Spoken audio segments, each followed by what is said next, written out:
রাজশাহীতে নানা আয়োজনে পালিত হচ্ছে নববর্ষ উৎসব। সকাল থেকে বিভিন্ন সংগঠন তাদের সাংস্কৃতিক আয়োজন শুরু করে। পদ্মা নদীর পাড়ে রবীন্দ্র নজরুল মঞ্চে রবীন্দ্রসঙ্গীত সম্মিলিত পরিষদের আয়োজনে অনুষ্ঠান শুরু হয় সকাল 6:30টায়। আয়োজনে ছিল রবীন্দ্রসঙ্গীত, নজরুল সঙ্গীত, লালনগীতি সহ বাংলাদেশের গান ও নৃত্য।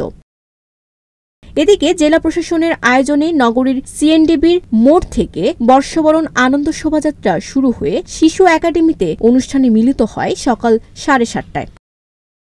বাঙালি ঐতিহ্যের অনুষঙ্গ নিয়ে এই র্যালিতে অংশ নেন জেলা প্রশাসক সহ ঊর্ধ্বতন কর্মকর্তারা। সকাল 9টায় রাজশাহী কলেজ থেকে বের করা হয় বর্ণাঢ্য এক শোভাযাত্রা। এতে অংশ নেন কলেজটির শিক্ষক-শিক্ষার্থীর, রোভার স্কাউট সহ নানা শ্রেণী পেশার মানুষ। সকাল 10টায় রাজশাহী বিশ্ববিদ্যালয়ের চারুকলা অনুষদ থেকে বের করা হয় রাজশাহী অঞ্চলের সবচেয়ে বড় শোভাযাত্রা।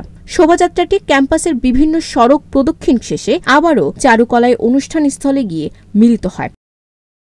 নববর্ষ উপলক্ষে রাজশাহীতে বিভিন্ন ছোট ছোট সংগঠন আয়োজন করেছিল সাংস্কৃতিক অনুষ্ঠান সহ মেলা, বিভিন্ন ধরনের খেলা এবং নানা বাঙালি আয়োজনের। দিনটি উপলক্ষে শিশু একাডেমিতে শিশুদের জন্য রাখা হয় চিত্রাঙ্কন, রচনা ও আবৃত্তি প্রতিযোগিতা। জেলখানা, হাসপাতাল, শিশু সদনে দেওয়া হয় উন্নতমানের খাবার।